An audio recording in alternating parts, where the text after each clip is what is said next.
జిల్లా శృంగవరపుకోట మండలం ములబడ్డవర పంచాయతీ గిరిజన గ్రామమైన చిట్టంపాడులో తల్లి బిడ్డ మృతి చెందిన ఘటనలో నేడు విశాఖపట్నం పార్లమెంటరీ ఇన్ఛార్జి శ్రీ భరత్తో పాటు నియోజకవర్గ టీడీపీ ఇన్ఛార్జి కోళ్ల లలితకుమారి మరియు టీడీపీ శ్రేణులు చిట్టంపాడు గ్రామం సందర్శించి అక్కడ మృతురాలి భర్త సింహాచలం ని పరామర్శించి వారిని అన్ని విధాలుగా ఆదుకుంటామని భరోసా ఇచ్చారు. ఈ సందర్భంగా మతుకుమిల్లి శ్రీ భరత్ మాట్లాడుతూ, నేడు ఈ గ్రామం సందర్శించాను. అక్కడ మృతురాలి భర్త సింహాచలం డిగ్రీ పూర్తి చేసి ఉద్యోగం లేక ఇబ్బందులు ఎదుర్కోవటం తెలుసుకొని చెల్లించి వెంటనే తన దగ్గర ఉద్యోగం ఇస్తానని హామీ ఇచ్చారు. అదే విధంగా ఇక్కడ ప్రజలకు ఎలాంటి అవసరాలు ఉన్నా రాజకీయాలకు అతీతంగా నేను ఆదుకుంటానని భరత్ బాధితులకు హామీ ఇచ్చారు. రేపు మన ప్రభుత్వం అధికారంలోకి రాగానే అందరికీ ప్రధాన సమస్యలైన రహదారి, మంచినీరు మరియు పోడు పట్టాలు ఇప్పించే బాధ్యత మన లలితకుమారి నేను చూసుకుంటామని హామీ ఇచ్చారు. అదే విధంగా నియోజకవర్గ టీడీపీ ఇన్ఛార్జి కోళ్ల లలితకుమారి మాట్లాడుతూ, ఇప్పుడు ఉన్న ఈ దుర్మార్గమైన వైసీపీ ప్రభుత్వం పేద ప్రజలు మరియు ముఖ్యంగా గిరిజనులంటే మరీ చులకన అని, ఒక 3 నెలల్లో మన ప్రభుత్వం అధికారంలోకి వస్తుందని, రాగానే నేను ఈ గ్రామాన్ని దత్తత తీసుకుని అన్ని విధాలుగా ఇక్కడ ప్రజలను ఆదుకుంటానని ఆమె గిరిజన ప్రజలకు భరోసా ఇచ్చారు.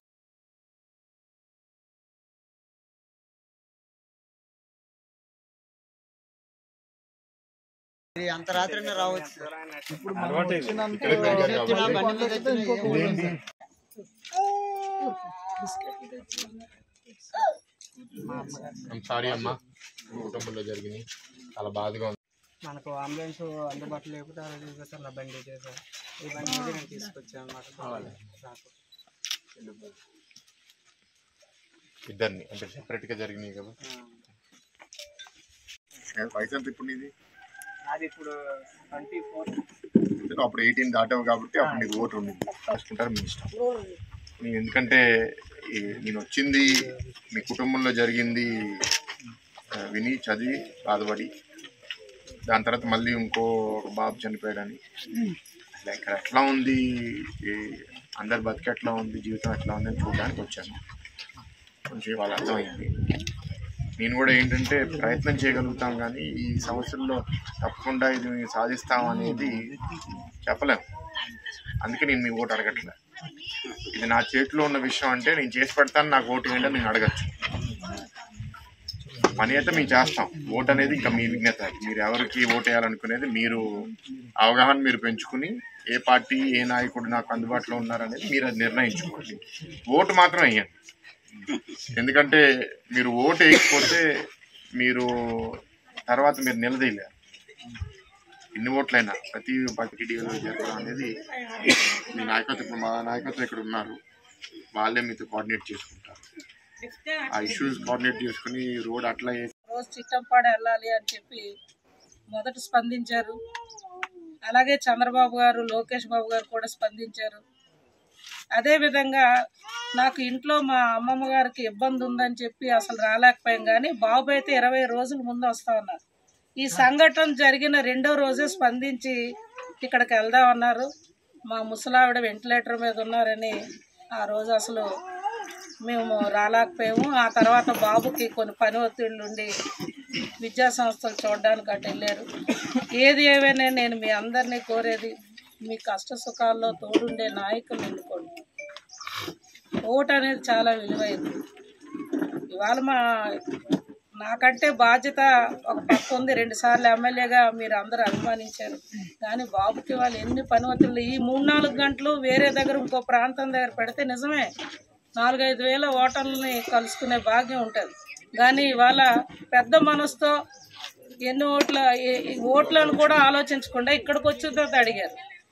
అంటే కుటుంబాలు అసలు ఎంతమంది నివాసాన్ని 300 మంది అంటే ఒక 6-7 గంటలు ఇక్కడ మనతో గడుపుతున్నారంటే, వేల కోట్ల ఆస్తికి అధిపతి అయినా సామాన్యంగా మనలో ఒకరుగా మన దగ్గరకు వచ్చారు. ఆ విషయం మనం మర్చిపోకూడదు. అందరికీ నమస్కారం అండి. 20 రోజుల క్రితం ఎస్కోట నియోజకవర్గంలో రోడ్ అందుబాటులో లేకపోవడం వల్ల ఒక ట్రైబల్ విలేజ్ నుంచి ఒక మహిళ ఒక చిన్న బాబుని హాస్పిటల్ తీసుకెళ్లే దాంట్లో చాలా ఇబ్బందులు ఫేస్ చేసి, వాళ్ళు చనిపోయిన తర్వాత కూడా బాడీ క్యారీ చేసుకోవడానికి కూడా రోడ్ లేకపోవడం వల్ల వాళ్ళు మాన్యువల్గా క్యారీ చేసి ఫోటోలు చూసి చాలా బాధపడ్డాను. విజిట్ చేయాలి అని అప్పటి నుంచి అనుకుంటున్నాము, కానీ లలితమ్మ ఫ్యామిలీలో కూడా ట్రాజడీ జరగడం వల్ల కొంచెం పోస్ట్పోన్ అయింది. అయితే ఇవాళ చిత్తంపాడు గ్రామానికి వెళ్ళాము. వాళ్ళు ఎట్లాంటి పరిస్థితుల్లో ఉంటున్నారు, వాళ్ళకి అసలు దారి ఎట్లా ఉంది అని చూసాం. చాలా కష్టపడ్డాం యాక్చువల్గా చెప్పాలంటే. పొద్దున 6 గంటలకు బయలుదేరాం ఇంటికి, తిరిగి కిందకు వచ్చేసరికి 11 అయిపోయింది. 5 గంటలు పట్టేసింది. అది కూడా మాతో ఉన్న వాళ్ళు ఆల్రెడీ 3 సార్లు గత 20 రోజుల్లో వెళ్ళున్నారు కాబట్టి వాళ్ళకి కొంత అలవాటు అయింది బైక్ నడిపే వాళ్ళకి, లేకపోతే ఇంకా ఎక్కువ టైం పట్టేదేమో. ప్రత్యేకంగా మధ్యలో ఒక రైల్వే ట్రాక్ ఉండడం వల్ల అక్కడ రోడ్ వేయలేని పరిస్థితి, అంబులెన్స్ వెళ్ళలేని పరిస్థితి. ఫీడర్ అంబులెన్స్లు కూడా అక్కడ ఇవాళ లేకపోవడం వల్ల ఒక ఆటో ఉంది ఆ గ్రామంలో, ఆ ఆటో కూడా రూట్ వర్షం పడితే పూర్తిగా డ్యామేజ్ అయిపోతుంది. చాలా ఇబ్బందులు ఫేస్ చేస్తున్నారు. గ్రామంలో ఇంచుమించు ఒక 300 మంది ఉన్నారు బొడ్డవారి పంచాయతీలో. అయితే గతంలో 14 నుంచి 19లో తెలుగుదేశం ప్రభుత్వం ఇలాంటి ఏదైతే ట్రైబల్ విలేజెస్ ఉన్నాయో అన్నిటికీ నోటిఫికేషన్ తెచ్చుకుని అక్కడ మన ఫారెస్ట్ పర్మిషన్ తెచ్చుకుని రోడ్లు వేయడం జరిగింది. కొన్ని మిస్ అని దాంట్లో ఈ గ్రామం ఒకటి. ఇక్కడ ప్రత్యేకంగా రైల్వేస్ నుంచి పర్మిషన్ తెచ్చుకునే ఇబ్బంది అవడం వల్ల చేయలేకపోతున్నాము. ఈ ప్రభుత్వంలో అయితే దాని మీద అసలు ఎట్లాంటి చిత్తశుద్ధి మాకు కనపడట్లేదు. అసలు ఇంత ట్రాజడీ జరిగిన తర్వాత ఎవరైనా రూలింగ్ పార్టీ నుంచి లీడర్స్ వచ్చారంటే ఎవరు రాలేదని కూడా అంటున్నారు, బాధాకరం. ఇక్కడ కుర్రోడ్ని కూడా కలిసాము, గంగుల అని. తన వైఫ్ గంగా గారే చనిపోయారు, వాళ్ళ బాబు చనిపోయాడు. తను డిగ్రీ కాలేజీలో డిగ్రీ పూర్తి చేసి ఒక నిరుద్యోగ యువకుడుగా ఉన్నాడు.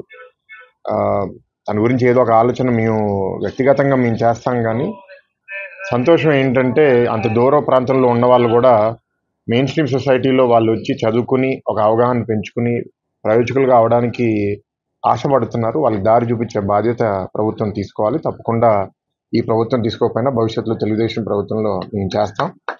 లలితమ్మ కూడా గతంలో అక్కడ వెళ్ళింది కాబట్టి వాళ్ళకి స్పష్టంగా ఆవిడ ఎమ్మెల్యేగా ఉన్నప్పుడు ఏమేమి చేశారు అండ్ భవిష్యత్తులో తెలుగుదేశం ప్రభుత్వంలో కూడా మేము ఏం చేయబోతున్నాం అని చెప్తే వాళ్ళందరూ విన్నారు. నేను కూడా చెప్పింది ఏంటి అంటే, రాజకీయం కోసం రాలేదు మీ గ్రామానికి, ట్రాజడీస్ జరిగినాయి కాబట్టి జస్ట్ పరామర్శించడానికి మీ దగ్గరికి వచ్చాము. మీ అందరు బాగుండాలి. అండ్ ఇంకా ఆ లైఫ్ అనేది చాలా స్పెషల్ లైఫ్. అలా చాలా పచ్చగా గ్రీనరీలో అక్కడ ఏమీ టెక్నాలజీ లేకుండా ప్రశాంతంగా బతుకుతున్నారు. వాళ్ళ వ్యవసాయం అయినా సరే కిందకి వస్తే మాకు ఒక ఇల్లు ఉంటుంది, ఇంకా మాకు బతుకు తెరువు ఉండదు, అందుకే ఎన్ని కష్టాలున్నా మాకు ఇక్కడ ఉండడమే ఇష్టం అంటున్నారు. వాళ్ళని కాపాడుకునే బాధ్యత కూడా తెలుగుదేశం ప్రభుత్వం తీసుకుంటుంది. Thank you. గ్రామంలో జరిగిన సంఘటన ఇది చాలా దురదృష్టకరం. వారి కుటుంబాన్ని పరామర్శిద్దామని మా విశాఖ పార్లమెంటు ఇన్ఛార్జ్ అయిన శ్రీ భరత్ బాబు గారు మరి రావడం ఎంతో సంతోషం. వారికి మా అందరి తరపున ప్రత్యేక ధన్యవాదాలు, నమస్కారాలు తెలియజేస్తూ, మేము అక్కడికి వెళ్ళేటప్పుడు వాళ్ళంతా కూడా వాళ్ళ సమస్యలు భరత్ బాబు గారు ఒకే మాట చెప్పారు, ఎన్నికలు అనేవి కావు, రాజకీయాల కోసం కాదు. మీకు జరిగిన సంఘటనకి మానవతా దృక్పథంతో కలత చెంది మరి నేను రావడం జరిగింది. మీకు ఏ విధమైన ఈ భవిష్యత్తులో ఏ విధంగా మీకు సహాయ సహకారాలు అందించాలో, మరి వాళ్ళ యొక్క అక్కడ పరిస్థితుల్ని కిందకు వచ్చేస్తే ఏవి నష్టపోతామని కులంకుశంగా సోదరులు సోదరీమణులు అక్కడ చెప్పడం జరిగింది. వాటన్నిటిని కూడా శ్రీ భరత్ బాబు గారు కులంకుశంగా అవగాహనతో మేము అండగా ఉంటామని చెప్పడమే కాకుండా కేంద్ర రాష్ట్ర ప్రభుత్వాలతో కూడిన ఏదైతే ప్రధాన రహదారి అవసరం, ఇవాళ మీకు రహదారి సౌకర్యం అవసరమో దానిని కూడా భవిష్యత్తు రోజుల్లో అన్ని అనుమతులతో మా సాయశక్తులా కృషి చేస్తామని వారు మాట ఇవ్వడం, అదేవిధంగా గిరిజన కుటుంబాలకి ఏవేవైతే కేంద్ర రాష్ట్ర ప్రభుత్వాల్లో బెనిఫిట్స్ ఉన్నాయో వాటికి కూడా సహకరించే విధంగా సహాయ సహకారాలు అందిస్తామని వారు చెప్పడం, మరి నేను కూడా బాధ్యతగా మరి ఇక్కడ ప్రస్తుత ఆనాడు 2 పర్యాయాలు నన్ను నడిపించిన విషయాన్ని గుర్తు చేసుకుంటూ వారికి కూడా నేను ఒకటే చెప్పాను, ఇవాళ మీ కష్టాల్లో తోడుండే వ్యక్తికి ఓటు వేయండి. భవిష్యత్తులో మా ఇరువురిని ఆదరించి చిట్టంపాడిని నేను దత్తత తీసుకొని అభివృద్ధి చేస్తాను.